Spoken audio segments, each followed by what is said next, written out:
మన పెట్టుబడి మన పిల్లల భవిష్యత్తు కోసమే కదా, అందుకే సరైన స్థలం ఎంచుకోవాలి. మీ పెట్టుబడికి నమ్మకమైన వేదిక శ్రీ వాసవి ప్రాజెక్ట్స్. నమస్తే, welcome to healthy conversations with IT media.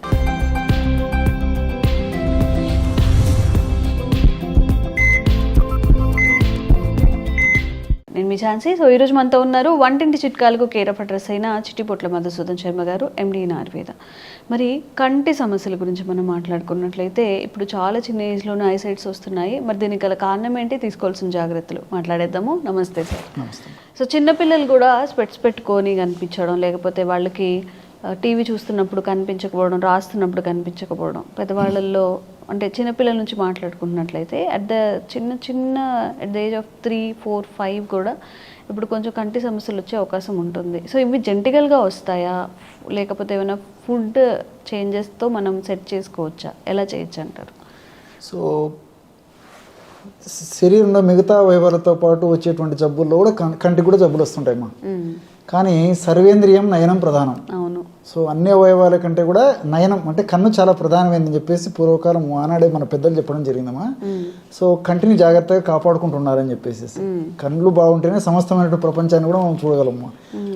So దేహధర్మాల రీత్యా, వయోధర్మాల రీత్యా సర్వసాధారణంగా ఒక వయస్సు వచ్చిన తర్వాత కంటికి సంబంధించినటువంటి సమస్యలు అంటే ఇప్పుడు ఏదో మోకాళ్ళ నొప్పులు వచ్చినట్లు, తర్వాత చెవులకు సంబంధించినటువంటి సమస్యలు, చెవుకు సంబంధించినట్టు వచ్చినట్లు, అదేవిధంగా మతిమరుకు సంబంధించినట్టు ఇలాంటి సమస్యలు వచ్చినట్లు కూడా కంటికి కూడా సమస్యలు రావడం అత్యంత సర్వసాధారణమా. సో కొంతమందికి ఏదో 60 సంవత్సరాలు దాటినటువంటి వాళ్ళు, 50 సంవత్సరాలు లేదు ఆ ఏజ్ వచ్చినటువంటి వాళ్ళకి వస్తే, కొంతమందికి 70-80 సంవత్సరాలు ఆ ప్రాంతము ఆ వయస్సు దాటినటువంటి వాళ్ళలో కూడా కంటికి సంబంధించినటువంటి సమస్యలు రావడం సర్వసాధారణం. కానీ దురదృష్టవశాత్తు ఈ మధ్యకాలంలో మరి తల్లిదండ్రుల యొక్క అవగాహన లోపం చేత, పిల్లలకి సరైనటువంటి మార్గదర్శకం చూపలేకపోవడం చేత, విపరీతమైన పోషకాహార లోపం చేత, junk food, fast food, bakery foods ఇలాంటి ఆహారం ఇవ్వడం చేత, కంటికి రెస్ట్ సరిగ్గా లేకపోవడం చేత, ఇలా వివిధ రకాల కారణం చేత చిన్న వయస్సులోనే కంటి జబ్బులు వస్తున్నాయమ్మా. మీరు గమనించండి, స్కూల్ గోయింగ్ చిల్డ్రన్ ఒక 100 మందిని గమనించినట్లయితే దాదాపు ఒక ఇంచుమించు 15-20 మందికి అద్దాలు, సో స్పెట్స్ ఉండేటువంటి పరిస్థితి ఏర్పడుతుంటుందమ్మా. సో ఇవన్నీ చెప్పేసరికి చాలా మందికి సందేహం వస్తుంటుంది. మరి డాక్టర్ గారు కూడా స్పెట్స్ వాడుతున్నారు కదా, డాక్టర్ గారు ఏదైనా మందు వాడుకొని ఆ సమస్య లేకుండా చేసుకోవచ్చు కదా అని చెప్పేసి కూడా కొంతమంది అంటుంటామా. సో నాకు ఈ నాలెడ్జ్ వచ్చేసరికి కాలం గడిచిపోయింది. సో ఇవన్నీ తెలుసుకునేసరికి నాకు దాదాపు 40-50 ఏళ్ళు వచ్చినాయమ్మా. సో దాదాపు అప్పటికి చత్వారం అని చెప్తుంటారమ్మా, అది కొంచెం మొదలు కావడం, తర్వాత సరైన వయస్సు వచ్చే కొద్ది కూడా ఇంతకుముందు చెప్పినట్టు దేహధర్మాల్లో భాగంగా ఇది వచ్చిందమ్మా.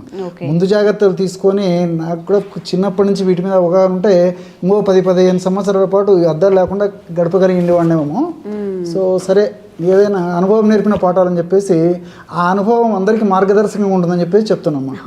సో నేను చేయలేకపోయినాను, కనీసం ఫ్యూచర్లో కూడా భవిష్యత్ వచ్చే జనరేషన్ కూడా అలా ఇబ్బంది. మీ ఏజ్ ఎంత సార్ ఇప్పుడు? 65 అమ్మా. 65. నార్మల్గా మీకు ఎప్పుడు వచ్చింది స్పెట్స్? నాకు దాదాపు ఒక 10 ఇయర్స్ అయిందమ్మా. అంటే 55 నుంచి కొద్దిగా మొదలైంది. 55 అంటే మీరు చాలా అంటే కొంచెం పెద్ద ఏజ్ కదా. చిన్నప్పుడు అంటే 20-30 కన్నా 55 అనేది పర్వాలేదు, మీరు జాగ్రత్త తీసుకున్నట్టే. మీరు డాక్టర్ కాబట్టి ఇంకా కొంచెం జాగ్రత్త తీసుకుంటే ఆ స్పెట్స్ కూడా వచ్చేవి కాదు అనేది నాకు తెలియదు. సో తెలుసుకునేసరికి పుణ్యకాలం గడిచిపోయిందమ్మా. సో ఇప్పుడు కొంత డ్యామేజ్ అయిపోయింది కాబట్టి దాన్ని పూర్తి స్థాయిలో తీసుకురావడం కూడా కష్టం. అసలు ఇప్పుడు కంటి ఆరోగ్యం బాగుండాలి అన్నప్పుడు చిన్నప్పటి నుంచి పిల్లలకి మనం తీసుకోవాల్సిన జాగ్రత్తలు? ఎగ్జాక్ట్లీ అమ్మా. సో ముఖ్యంగా చిన్నపిల్లలకి పోషకాలు బాగా సమృద్ధిగా ఉన్నటువంటి ఆహారం ఇవ్వడం పిల్లలకు నేర్పించాలి. అంటే పోషకాలు ఉండేటువంటి ఆహారం అంటే బాగా ప్రోటీన్స్, అదేవిధంగా ఈ మైక్రోన్యూట్రియంట్స్, కొన్ని రకాలైనటువంటి విటమిన్స్, ఖనిజాలు ఇలాంటివి సంపూర్ణంగా ఉండే ఆహారం చిన్నపిల్లలకి ఇవ్వాలమ్మా. మెయిన్గా చేయాల్సింది అది.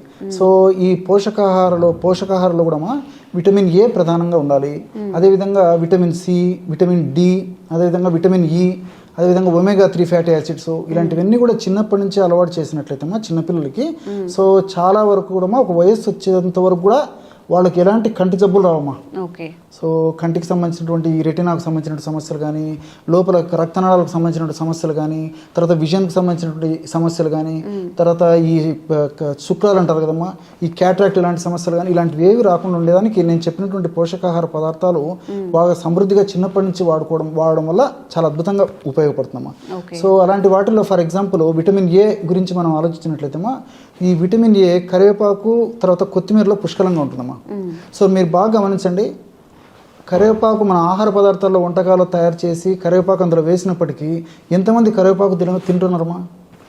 పెద్దవాళ్లకు అలవాటు లేకుండా పోయింది చాలామందిలో. చిన్నపిల్లలు పక్కన తీసేసి ఆహారం తింటారు కానీ కరివేపాకు పక్కన పెడతారు. సో మన పెద్దలు దాని యొక్క పర్పస్ను గుర్తిరిగే ఆహార పదార్థాల్లో వంటకాల్లో అది వేసి తినమని చెప్పి తయారు చేసుకొని తినమని చెప్పారమ్మా. సో తల్లిదండ్రులకు వాటి మీద అవగాహన లేకపోవడం చేత పిల్లలకు అది చెప్పేటువంటి పరిస్థితి లేదు. సో కరివేపాకు పొడి రూపంలో అంటే అస్సలు తీసుకోరు. ఇలా విధంగా మనం కూరల రూపంలో దాంట్లో రూపంలో చేసినా తీసుకోకపోయేటువంటి పరిస్థితి ఉండడం చేతనే చిన్నపిల్లలకు ఈ సమస్య మరీ ఎక్కువ అవుతుందమ్మా చిన్న వయసు నుంచి. అదేవిధంగా కొత్తిమీర కూడా చాలా అద్భుతంగా పనిచేస్తుంది. దీనితో ఆకుకూరలో కూడా మంచి విటమిన్స్ మినరల్స్ ఇవన్నీ ఉన్నాయమ్మా. ఫర్ ఎగ్జాంపుల్ ముఖ్యంగా అందరికీ అమ్మా, పిల్లల కంటే ఇప్పుడు అందరికీ కంటి సమస్యలు వస్తున్నాయి కాబట్టి అందరికి ఉపయోగపడేవి చెప్తుంటాను. సో పొన్నగంటి కూర అమ్మా. పొన్న అంటే బంగారం, గంటి అంటే కన్ను. సో కంటి సమస్యల్లో బంగారం లాగా పనిచేస్తుంది కాబట్టి దాన్ని పొన్నగంటి కూర అంటారమ్మా. చాలా మందికి తెలియదు. పొన్నగంటి కూర వాడేటువంటి వాళ్ళు ఎంతమంది ఉన్నారమ్మా? అది తెచ్చుకోవాలి, తుంచుకోవాలి, ఆకులు విడదీసుకోవాలి, తయారు చేసుకోవాలంటే మరి మహిళలకు ఓపికలు తగ్గిపోయాయి, తయారు చేసుకోవడానికి ఓపికలు తగ్గిపోయాయి. సో చేసి పెట్టేటువంటి పరిస్థితులు కూడా చాలా కుటుంబాలు లేకపోవడం చేతనే ఇలాంటి సమస్యలు వస్తున్నాయమ్మా. సో మెంతాకు కానీ, పున్నగంటాకు కానీ, తర్వాత ఈ తోటకూర కానీ, అదేవిధంగా కొత్తిమీర కానీ, కరివేపాకు కానీ, ఇలాంటివన్నీ ఆహార పదార్థాల్లో వంటకాల తయారీలో పుష్కలంగా వాడుకోవడం వల్ల చాలా అద్భుతమైన ఫలితాలు కలుగుతాయమ్మా. దీంతోపాటు విటమిన్ సి మనకు దేహంలో ఎక్కువ రోజు నిల్వ ఉండదమ్మా. ఏ రోజుకి ఆ రోజు అయిపోయి దాని పాత్ర. సో ప్రతిరోజు మన దేహానికి విటమిన్ సి అందిస్తుండాలి. సో విటమిన్ సి దేహానికి ప్రతిరోజు అందిస్తుండాలంటే కనీసము రోజు ఒక జామకాయను తింటా ఉండాలి. పుష్కలంగా విటమిన్ సి ఉంటుంది. సో లేకపోతే కనీసం ఒక నిమ్మరసం అన్న తీసుకుంటున్నారమ్మా. లేకపోతే ఉసిరికతో తయారు చేసినటువంటి ఏదో ఒక పదార్థం అన్న తీసుకుంటున్నారు. కంపల్సరీగా తీసుకోవాలమ్మా. చాలా మందికి తెలియదమ్మా. సో విటమిన్ సి వ్యాధి నిరోధక శక్తిని పెంపొందింపజేసేటువంటి వాటిలో అద్భుతంగా పనిచేస్తుంది.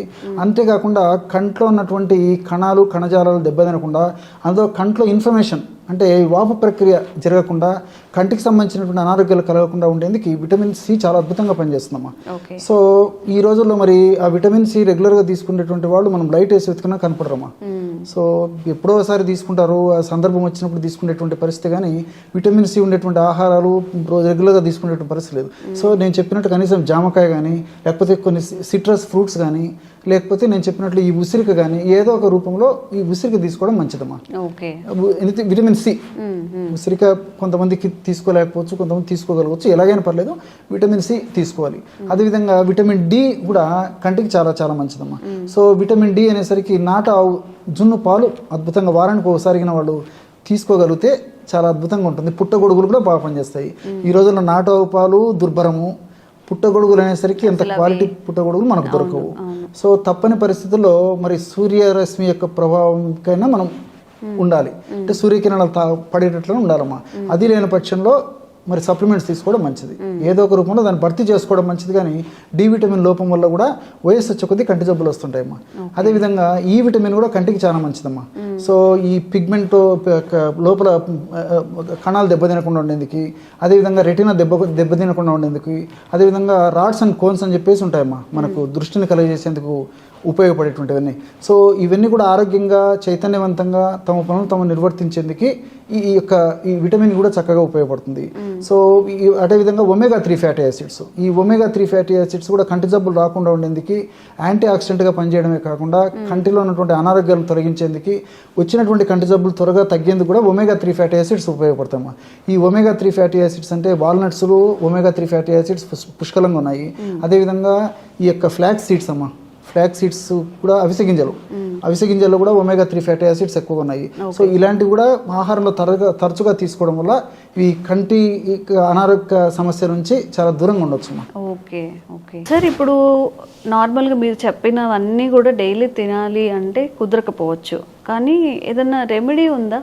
డైలీ పిల్లలకి ఆహారంలో రెడీమేడ్గా చేసి పెట్టేది కానీ లేకపోతే టాబ్లెట్ రూపంలో కానీ అలాగా? మంచి ఒక పౌడర్ చెప్తానమ్మా, టేస్టీగా ఉంటుంది, సువాసన భరితంగా ఉంటుంది. ఓకే. చిన్నపిల్లల నుంచి పెద్దల వరకు అందరూ వాడుకోవచ్చమ్మా. 100 గ్రామ్స్ బాదం పప్పులని వేయించేసి పౌడర్ తయారు చేయడమ్మా. 100 గ్రామ్స్ బాదం పప్పు పౌడర్లో 25 గ్రామ్స్ కరివేపాకు పొడి, 25 గ్రామ్స్ ఉసిరిక పొడి, 5 గ్రామ్స్ ఇలాచి పొడి. ఓకే. చాలా బాగుంటుందమ్మా. సో ఈ రేషియోలు అన్ని పదార్థాలు బాగా కలిపేసి ఒక గాజు సీసాలో నిల్వ ఉంచుకొని రోజు ఒక్కసారమ్మా జస్ట్ ఒక పావు టీ స్పూన్ నుంచి ఒక 1/2 టీ స్పూన్ వరకు వాటర్లో కానీ తేనెతో కానీ పాలతో కానీ ఎవరికి ఎలా వీలైతే అలాగా సో తీసుకోవడం వల్ల మరి చిన్నపిల్లల నుంచి పెద్దల వరకు అందరికీ ఉపయోగపడుతుందమ్మా. చిన్నపిల్లలు అయితే పావు టీ స్పూన్ సరిపోతుంది. 15 సంవత్సరాలు 20 సంవత్సరాలు దాటినటువంటి వాళ్ళైతే రెగ్యులర్గా 1/2 టీ స్పూన్ వాళ్ళ డైలీ యాక్టివిటీస్లో రోజు తీసుకునే ఆహార పదార్థాల్లో రోజు తీసుకునే ఆహార భాగంలో దినచర్యలో భాగంగా రోజు దీన్ని తీసుకోవడం వల్ల కంటి జబ్బుల నుంచి చాలా సులువుగా బయటపడవచ్చు. అవి రాకుండా కూడా కంట్రోల్ చేసుకోవచ్చు. Okay, thank you so much. And for more videos, Please subscribe to iDream. Please subscribe to iDream. Please subscribe iDream. And please subscribe to iDream. For more videos, subscribe to iDream. please like, share, and subscribe to the channel. Congratulations, iDream. Subscribe to iDream. Subscribe to iDream. So subscribe to iDream Media. iDream ki iDream team andarki huge congratulations. Please subscribe iDream Media. Please subscribe to iDream. Subscribe iDream. Please subscribe to iDream. iDream అంటే నా కళల channel subscribe చేసుకున్న నోరు తిరుగుతలేదు, మీరైతే గంట గుర్తు కొట్టండి. For more such videos, please subscribe to iDream. Subscribe to iDream. Please subscribe to iDream. Please subscribe iDream Media. Please do subscribe to iDream. Please subscribe to iDream Media. For best entertainment and information, please subscribe iDream. And don't forget to subscribe to iDream.